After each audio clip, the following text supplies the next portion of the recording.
बिस्मिल्लाहिर्रहमानिर्रहीम अस्सलाम वालेकुम। कैसे हैं आप? This is lecture number 4. Let's start. So first we take a review of last lecture. So in the last lecture we discussed graphical methods of data presentations. In particular we discussed graphs for qualitative data, and for qualitative data there are different types of graphs. We discussed especially bar charts, and we discussed simple bar chart, and then multiple bar chart, and then component bar chart. And then we discussed another type of graph which is used for qualitative data, that is pie charts. So that was about the previous lecture. Now we discuss the objectives of current lecture. In the current lecture we will discuss graphical methods of data presentations. In particular, in this lecture we will discuss graphs for quantitative data. So in particular we will discuss histograms, frequency polygon, and the cumulative frequency polygon, which is also called frequency ogive. So let's start. Graphs for quantitative data. So common methods for graphing quantitative data are histogram, frequency polygon, and frequency ogive. So let's start. Histogram for quantitative data.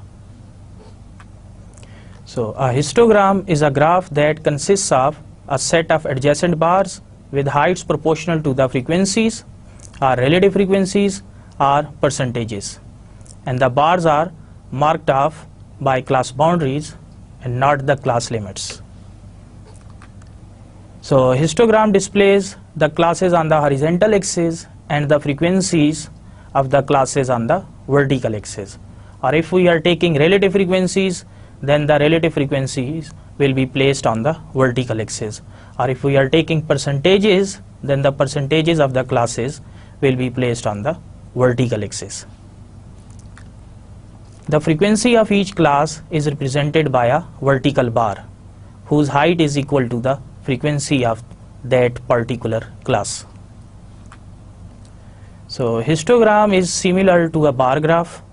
However, a histogram utilizes classes or intervals and their corresponding frequencies, while a bar graph utilizes categories and their corresponding frequencies.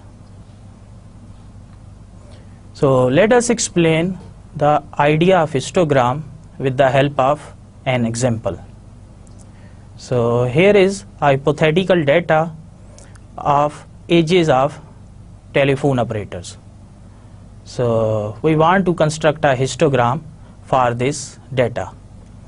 So here we can see that in the first column ages in years are given, and we have this frequency distribution from 11 to 15, and then 16 to 20, 21 to 25, then 26 to 30, and then 31 to 35.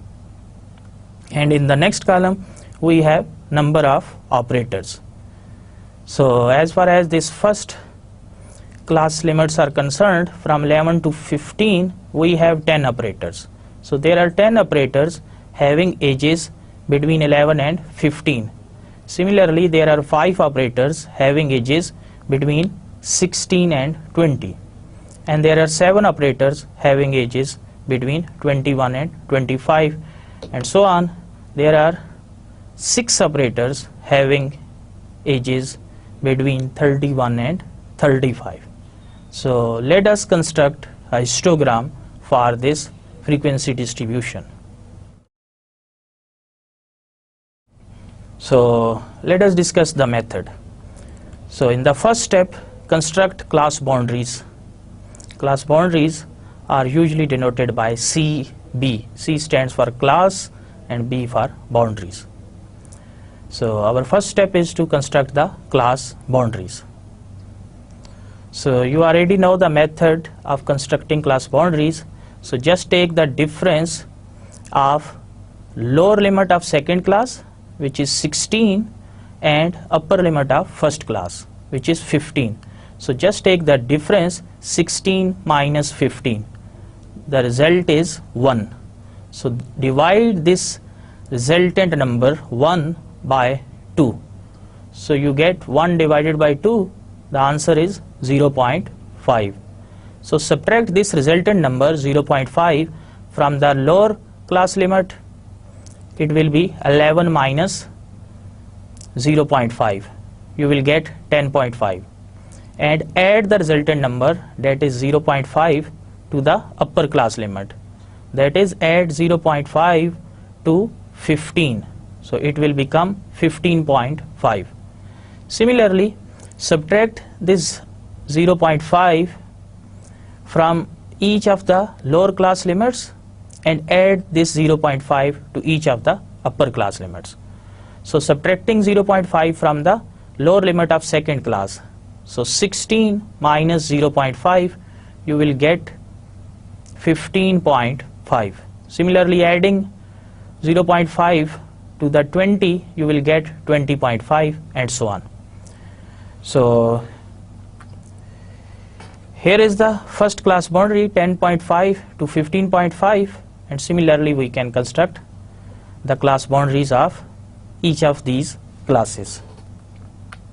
So second class boundary is 15.5 to 20.5, and then 20.5 to 25.5, and then 25.5 to 30.5, and last one is 30.5 to 35.5. So this is our first step, that construct class boundaries. So let us move forward. So our next step is to construct histogram by taking class boundaries along the x-axis and the frequencies along y-axis. So let us do this step. So here you can see that we have the data, the same data. On the left hand side we have taken only class boundaries and the number of operators, which is also the frequencies. So on the right hand side we have, along x-axis we have class boundaries. So in order to complete the scale, this first is 0, and then this bar is marked as 10.5, and then 10.5 to 15.5, then 15.5 to 20.5, then 20.5 to 25.5, and last one is 30.5 to 35.5. And on the y-axis we have frequencies. So from this column you can see that the minimum frequency is 5 and the maximum frequency is 12. So take any suitable scale. So start from 0 and take the interval of 2 units, 0 to 2, then 4, 6, 8, up to 14. So maximum frequency here is 12. So we have constructed the y-axis up to 14. Even you can limit it to 12 as well. So let us move to the next step. So look at the first class boundary. It is 10.5 to 15.5, and the corresponding frequency is 10. It means there are 10 operators having their ages between 10.5 and 15.5. So in this limit from 10.5 to 15.5, construct a bar with height equal to 10. So this is how to construct a histogram. So similarly, the second class boundary is 15.5 to 20.5, and the number of frequencies, number of operators is 5. So start from this 15.5 and go up to 20.5, and the height of this bar should be equal to 5. So here the scale is 4 and then 6, so 5 is in between this 4 and 6. So you can see that this height of the bar is clearly up to 5. So similarly construct the next bar, 20.5 to 25.5, and the corresponding frequency is 7. So here 7 is between 6 and 8, so 20.5 to 25.5, and the height is 7 unit. Similarly, the next bar is 25.5 to 30.5, and the corresponding frequency is 12. So here we have 25.5 and this one is 30.5. The height of this bar should go up to 12. So here is our next bar, and last one is 30.5 to 35.5, and the corresponding frequency is 6. So start from this point, which is 30.5, and last one is 35.5, and then construct a bar with height equal to 6. So that's it. So this is how to construct a histogram. Note that the height of bars is proportional to their corresponding frequencies, and the width of bar, each bar is same, and most importantly the bars are now adjacent to each other. So there is no gap between the bars, as opposed to the bar chart where all the bars are they are separated by certain gap, certain width. But here in case of histogram, the bars are adjacent to each other. So this is how to construct a histogram. Now we discuss the method of constructing a frequency polygon for quantitative data. So graph of frequencies of each class against its midpoint, which is also called the class mark and denoted by X. So just construct a graph of frequencies against their midpoints. So on one axis take the midpoints, and on another axis take the frequencies, and the graph constructed in such a manner is called frequency polygon. So note that the class mark or midpoint, which is denoted by X, it is calculated by taking average of lower and the upper class limits.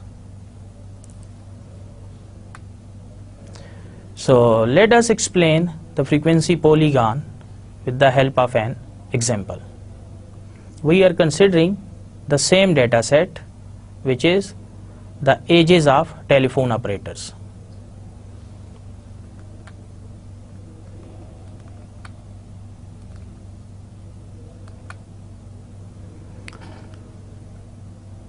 So here is the data set.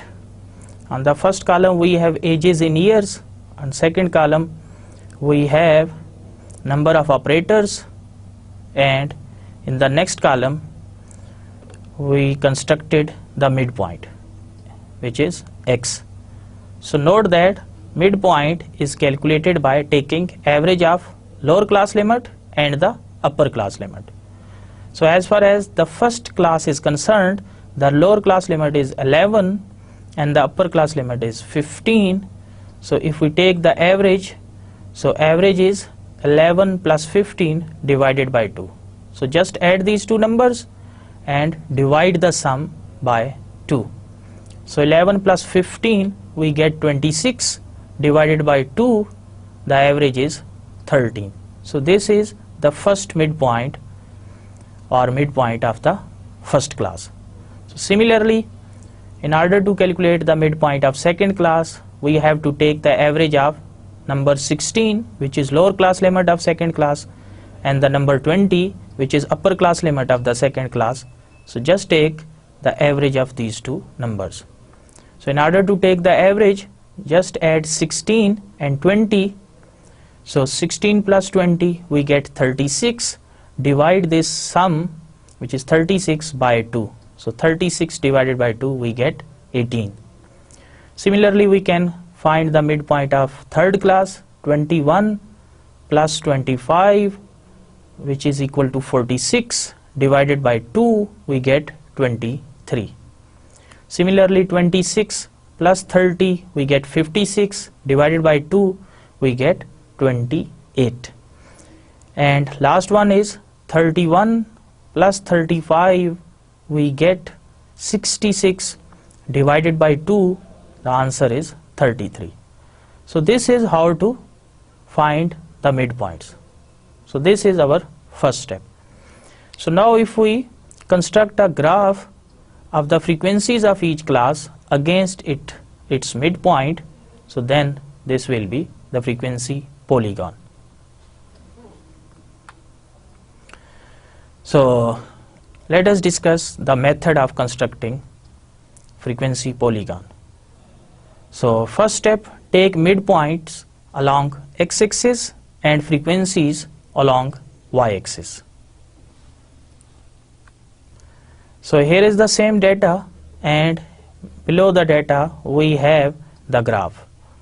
Note that on x-axis we have the midpoints 13, 18, 23, 28, 33. In order to construct this graph properly, we have selected 8 number as well. So because this scale on x-axis, it must start from 0. So on y-axis we have the frequencies.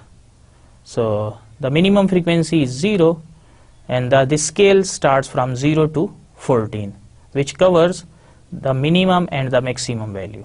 So minimum value is 5 and the maximum is 12. So this frequency, this range should go up to 12. So here in this case the graph is showing the frequencies up to 14. It means this range is fully covered in this frequency. So this is our first step, that along x-axis take the midpoint and along y-axis take the frequencies. Okay, next step is construct bars with height proportional to the corresponding frequency.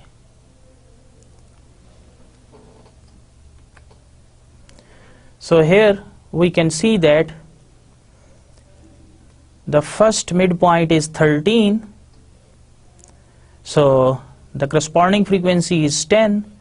So along the midpoint just construct a bar having equal distance on both sides of this midpoint.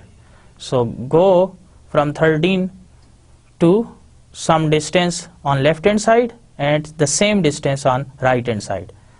So this will indicate the width of this bar, and the height of bar should be equal to the frequency, 10 in this case. So you can see that this height of this bar is of 10 units. So next, second midpoint is 18. So here we have 18. Again go some distance on the left side of 18 and the same distance on the right side of 18, and construct a bar with height proportional to 5 units. So you can see that this 5 is between 4 and 6. So similarly construct the subsequent bars. So this is the same procedure which we use to construct the histogram, but here the only difference is that along x-axis we have now midpoints instead of class boundaries. And note that these blue dots, they indicate the position of the midpoints. So corresponding to 13, the frequency is 10, so this blue dot is showing this point. So it is at the intersection of this number 13 and the number 10.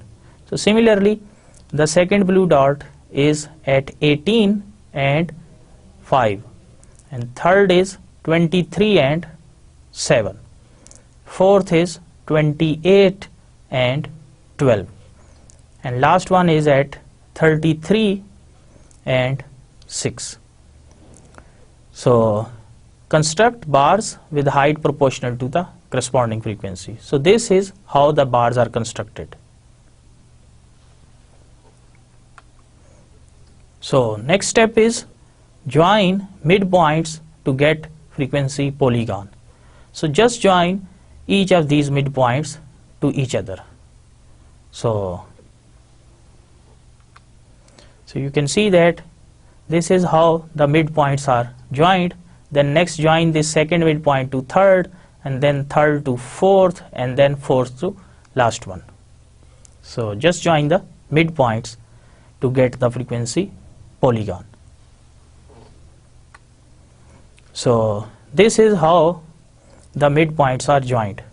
So we can get the frequency polygon in this case.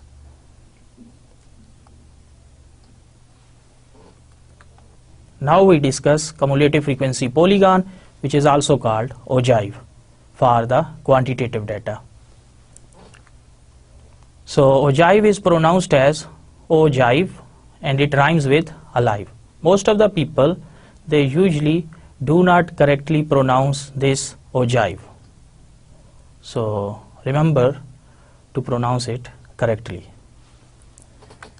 So cumulative frequency polygon is a graph which is obtained by plotting the cumulative frequencies against the upper or lower class boundaries, depending upon whether the cumulative is of less than type or more than type.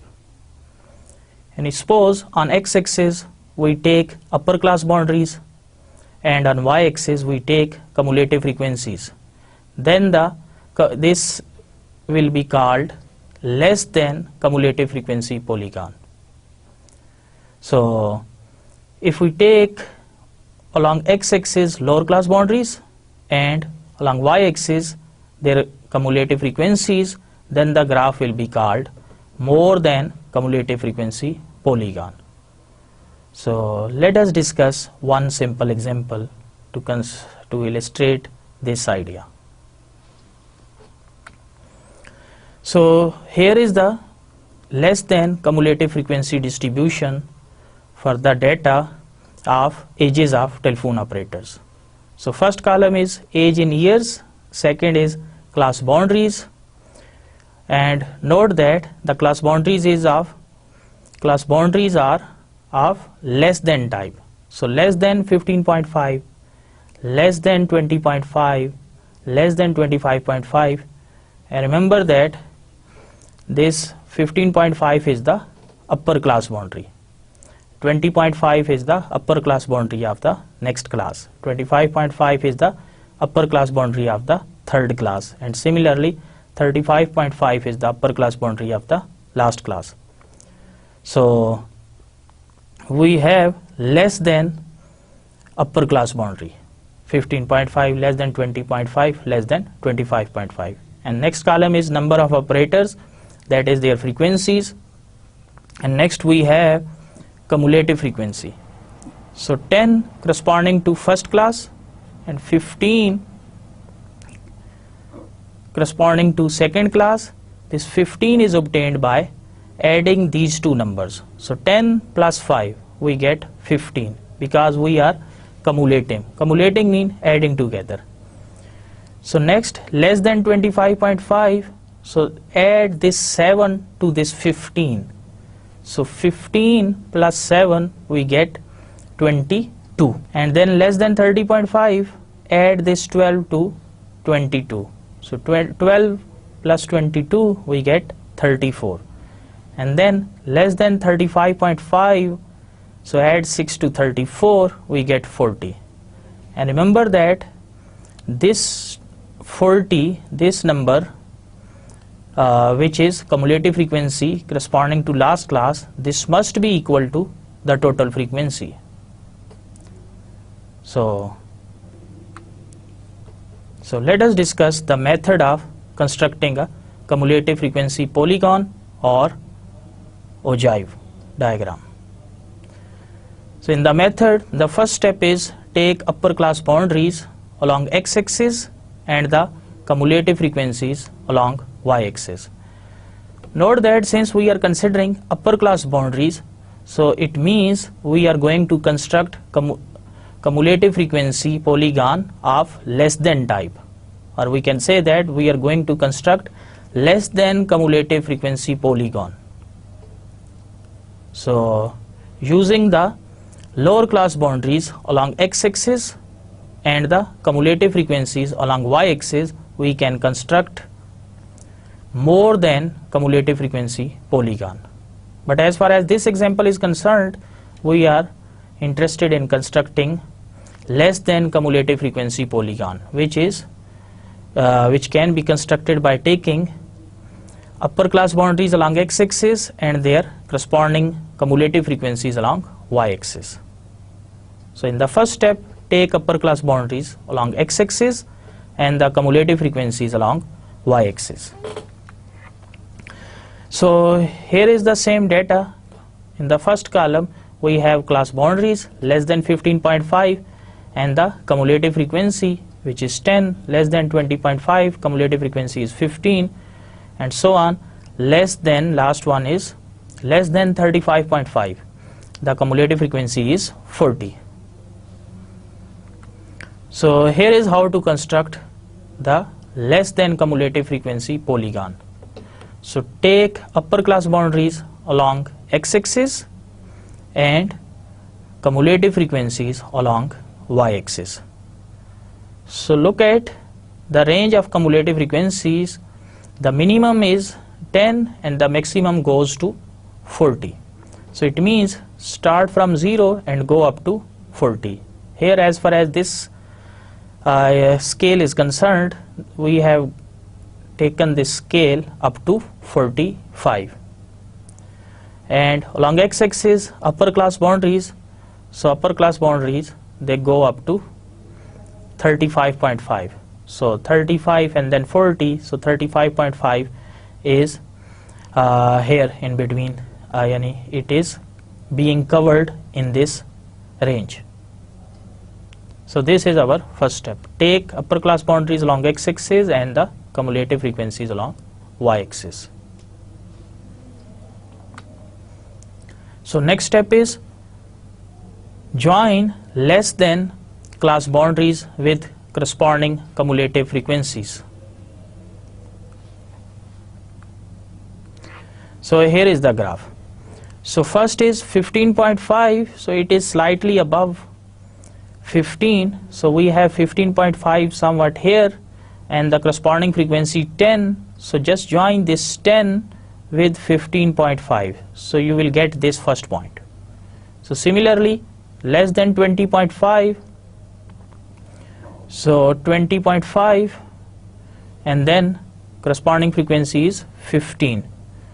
So next is 25.5, this one, it will be somewhat here more than 25, and the corresponding frequency is 22, which is slightly more than 2 units more than 20. So just construct this third point, and next is 34, which corresponds to 35.5, so 30.5, so 30.5, and we have 34, which is slightly less than 35, and last one is less than 35.5, and the corresponding cumulative frequency is 40, so 35.5, so which is here in between, and the corresponding frequency is 40. So just draw the dots and then join the dots to get the less than cumulative frequency polygon or ogive diagram. So this is how we can construct less than cumulative frequency polygon. So using the same procedure, we can construct more than cumulative frequency polygon as well. In that case, we have to take lower class boundaries along x-axis and the cumulative frequencies along y-axis. So this is the procedure of cumulative frequency polygon.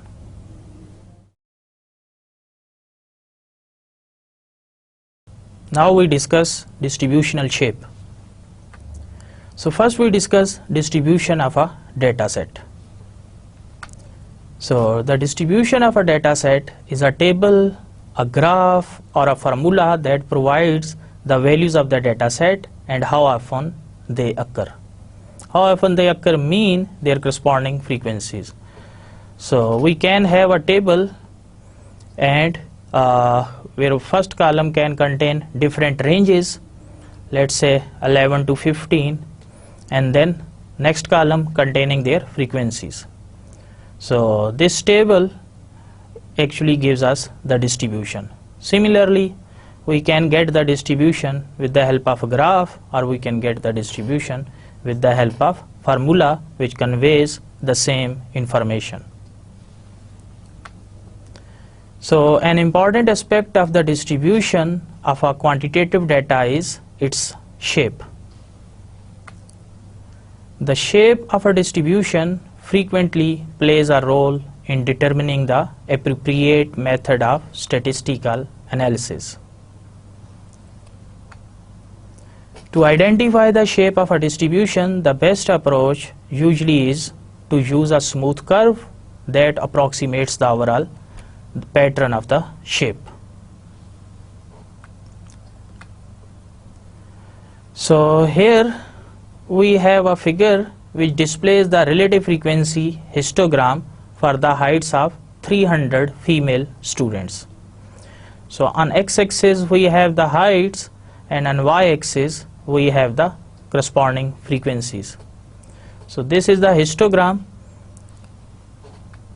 So you can see that this histogram includes a smooth curve. This curve which is drawn above the histogram. So this smooth curve approximates the overall shape of the distribution.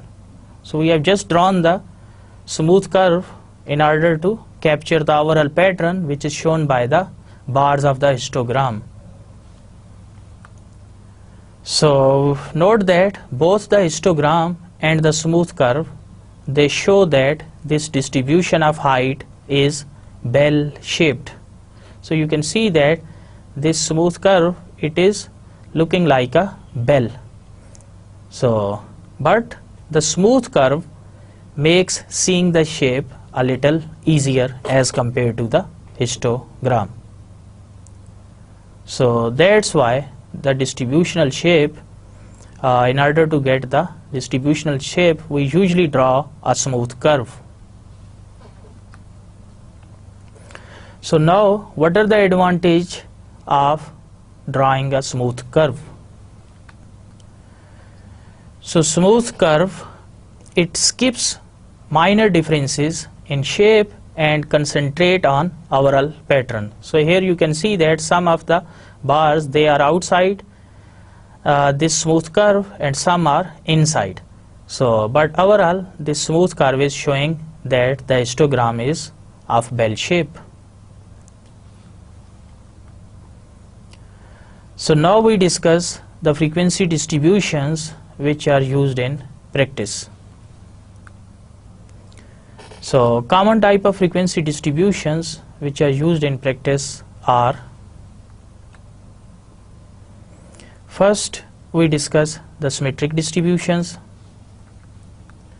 So in the symmetric distributions we have first the normal distribution or the bell shaped.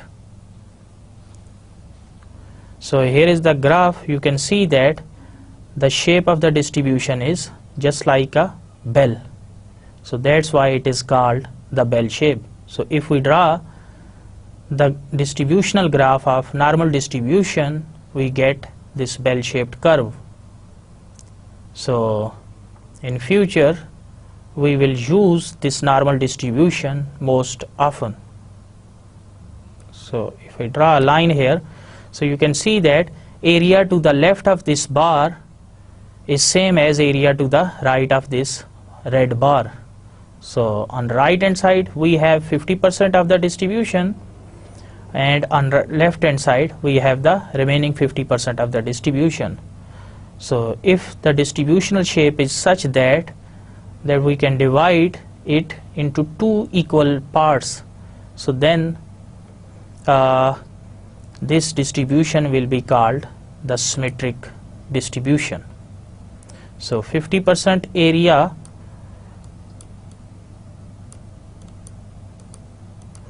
to the left hand side and the remaining 50% area to the right hand side of the distribution. So this is called the symmetric distribution. So normal distribution is symmetric distribution. So next we discuss triangular distribution. It is also a symmetric distribution. So here is the shape of triangular distribution.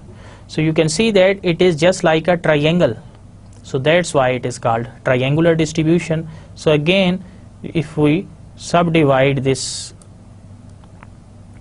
shape into two parts, we can see that 50% on the left hand side and 50% of the area is on the right hand side. So triangular distribution is also symmetric. So the third type of symmetric distribution is the uniform distribution, which is also called rectangular distribution. So here is the shape of uniform distribution. So you can see that overall the frequency of each and every possible point is throughout the same. So here, if we subdivide this distribution into two parts, we can see that on the left hand side we have 50% area and on the right hand side we have the 50% area. So this is again a symmetric distribution, or since the shape is matching with the rectangle, it is also called rectangular distribution. So these are the three main types of symmetric distribution.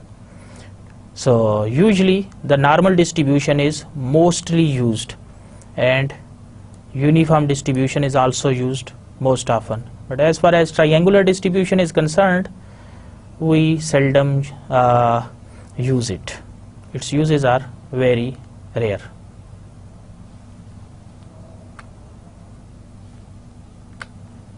Okay, next we discuss asymmetric distributions, or they are also called skewed distribution.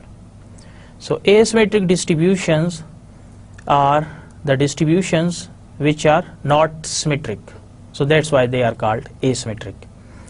Or another word which is used for asymmetric distribution is skewed. Skewed means not equally distributed, or it is skewed to one side. Skewed means not equally spreaded. It means not symmetric. So common types of asymmetric distributions are right skewed distribution.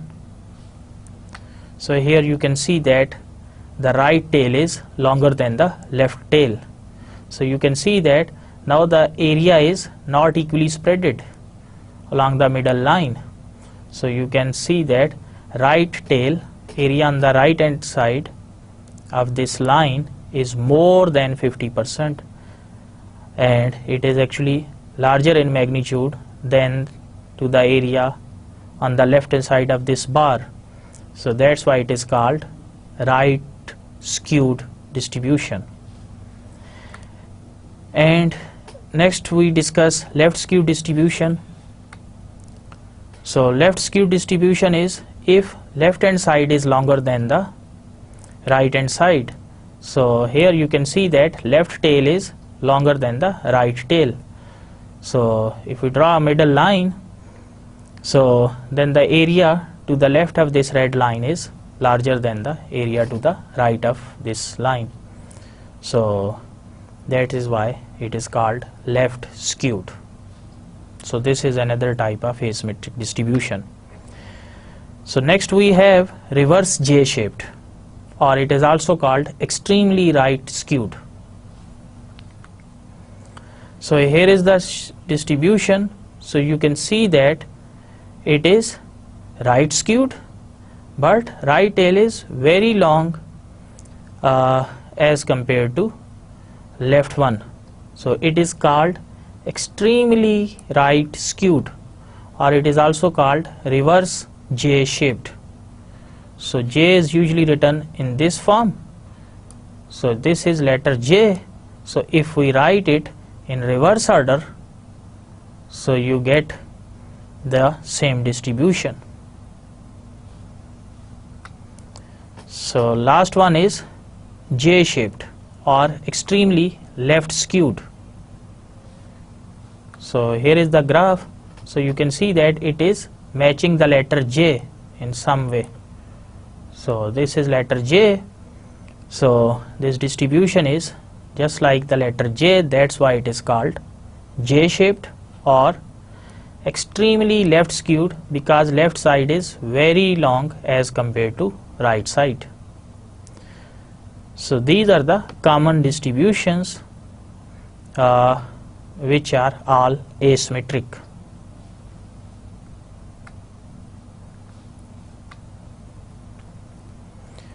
So next we have the bimodal distribution. So here is the shape of bimodal distributions. You can see that there are two peaks. So this peak refers to the highest frequency. So it is this peak is its mode. So similarly here we have the second mode.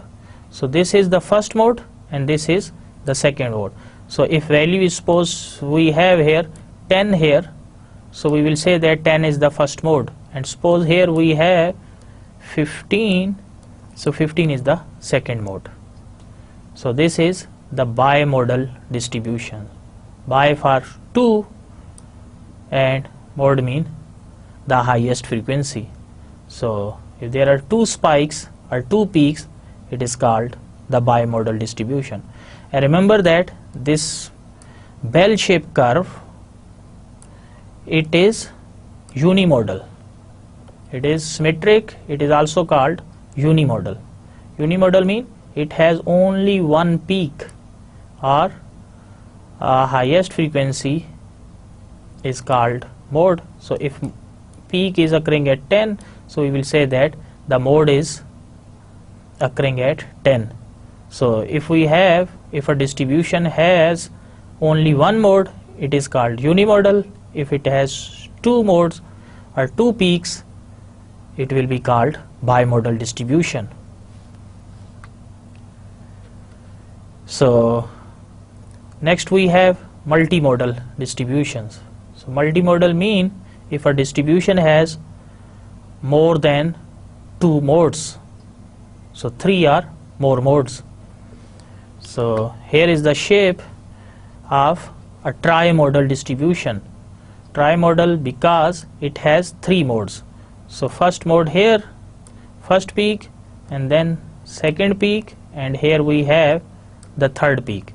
So if the distribution has three peaks, so it will be called trimodal. So since the number of modes are more than 2, it is also called multimodal distribution. And last one is U-shaped distribution. So as the name suggests, the shape of the distribution will be the English alphabet U. So here is the U-shaped distribution. So you can see that the shape of the distribution is U-shaped. It is just like the letter U. So you can see that on the extreme portions, here on the extreme right and on the extreme left, most of the area lies. But as far as this middle portion is concerned, we can see that middle portion has very few area, but most of the probability is occurring on both extremes, and very few probability is occurring in the middle. So this is the U-shaped distribution. So this is all about different distributions which are used in practice.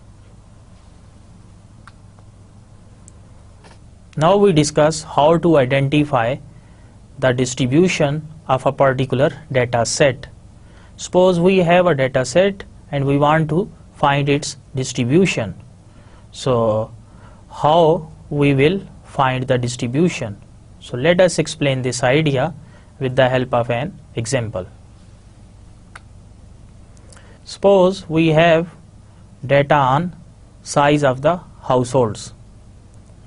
The relative frequency histogram for household size in the US is shown in figure here. So on x-axis we have number of individuals or household size, and on y-axis we have the corresponding relative frequencies. So this is the relative frequency histogram of household size. So we can see that as far as this first bar is concerned, its height goes up to around 27%, 0.27 or 27%. So it means 27% of the households have size 1, and there are one individual living in 27% of the houses, and there are 2 individuals who are living in around 34% of the houses, and 3 individuals, they are living in 16% of the houses. So this is the relative frequency histogram. So we want to identify the distribution of household size. So how to do this? So question is, identify the distributional shape for sizes of US households. So how to do this? Let us proceed.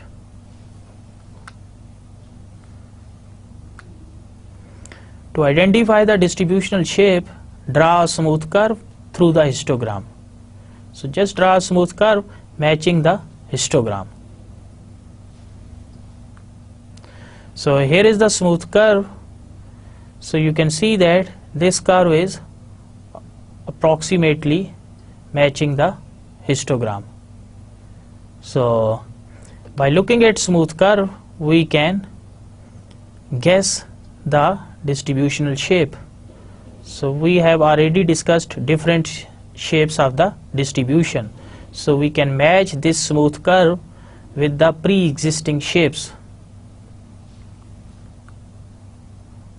So in order to take the decision, you can see that this smooth curve which is drawn above the histogram, it is matching this shape, which is the right skewed diagram. So in this way we can say that the distribution of household sizes of the US is right skewed, because its right tail is longer than the left tail. So what does this mean? This means that as the number of individuals in a house it increases, it becomes 5 or more than 5, and here up to 7 households, there are very few percentages of the houses having 7 individuals, but there is large percentage having number of individuals 1 or 2. So as far as the number of 1 is concerned, we have more than 25%, and number 2 is concerned, we have more than 30%. So if we add together the first proportion and the second proportion, we have more than 50%. So but as far as the number 7 individuals are concerned, their percentage is almost 2%, and here the 6 individuals we have the 3%. So it means the 6 or 7 individuals we have 2 and 3, 5%. So 5% of the houses, in 5% of the houses we have 6 or more individuals.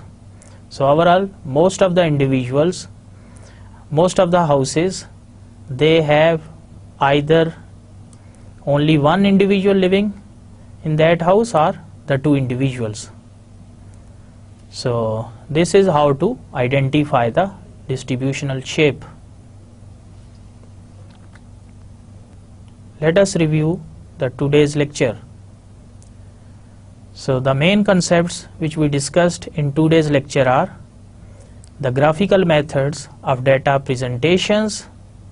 In particular, we discussed how to construct graphs for quantitative data, and there are 3 main types of the graphs which are used for the quantitative data. The first one we discussed, histogram, and histogram is usually constructed by taking class boundaries along x-axis and corresponding frequencies along y-axis.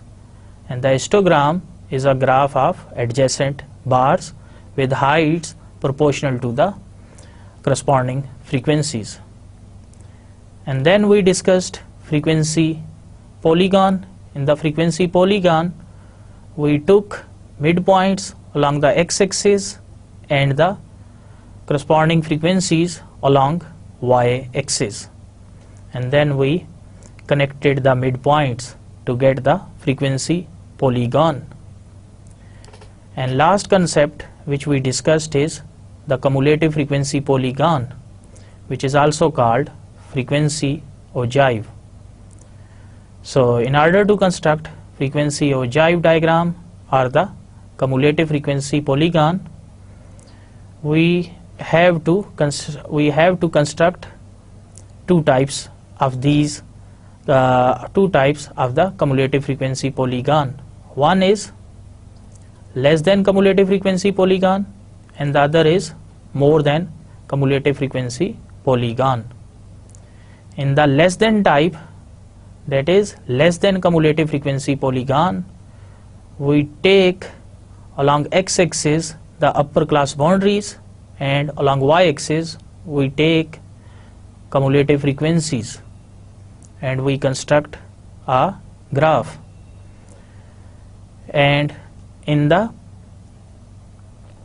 more than cumulative frequency polygon, we take along x-axis the lower class boundaries and along y-axis the corresponding cumulative frequencies, and then we connect all the frequencies with their corresponding cross boundaries to get a graph, which is also called frequency ogive.